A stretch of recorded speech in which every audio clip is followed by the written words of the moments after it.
ஏதோ பூங்காவில் வளர்ந்த மரமோ காட்டில் வளர்ந்து நிற்கும் மரமோ இல்லை நீங்கள் பார்த்தது. சென்னை பெருநகர மாநகராட்சி கட்டுப்பாட்டில் உள்ள மேம்பாலத்தில் நெடுநெடுவென மரம் வளர்ந்து நிற்கும் காட்சிதான் இது. சென்னை பெருநகர மாநகராட்சி கட்டுப்பாட்டில் மொத்தம் 147 தரைப்பாலங்கள், மேம்பாலங்கள், ரயில்வே மேம்பாலங்கள் உள்ளன. வட சென்னையில் 29 பாலங்களும், மத்திய சென்னையில் 104 மேம்பாலங்களும், தென் சென்னையில் 14 மேம்பாலங்களும் பயன்பாட்டில் உள்ளன.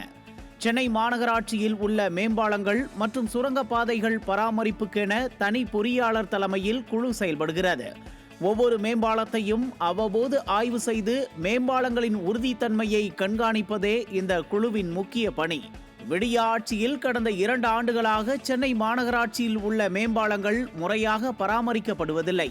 ஒவ்வொரு மேம்பாலத்திலும் அரச மரம், ஆலமரம் என வகை வகையான மரங்கள் வளர்ந்து செழித்து நிற்பதே இதற்கு சாட்சி.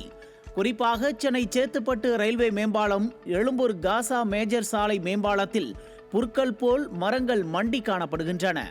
மேம்பாலமா இல்லை பூங்காவா என சந்தேகம் வரும் அளவிற்கு மேம்பாலத்தின் ஓரங்களிலும் வாகனங்கள் செல்லக்கூடிய பகுதிகளிலும் மரங்கள் நெடுநெடுவென வளர்ந்து நிற்கின்றன. அரச மரம், ஆலமரங்கள் பெரிதாக வளர ஆரம்பித்தால் பாலம் முழுவதும் வேர்படர்ந்து பாலத்தின் உறுதித்தன்மை கேள்விக்குறியாகிவிடும்.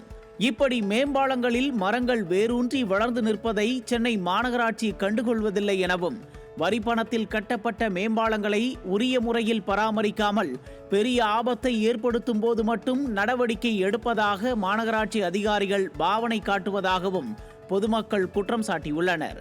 எனவே சென்னை முழுவதும் உள்ள மேம்பாலங்கள் மற்றும் சுரங்கப்பாதைகளில் வளர்ந்துள்ள மரங்களை அகற்றி மீண்டும் வளராமல் தடுக்க நடவடிக்கை எடுக்க வேண்டும் என பொதுமக்கள் கோரிக்கை விடுத்துள்ளனர்.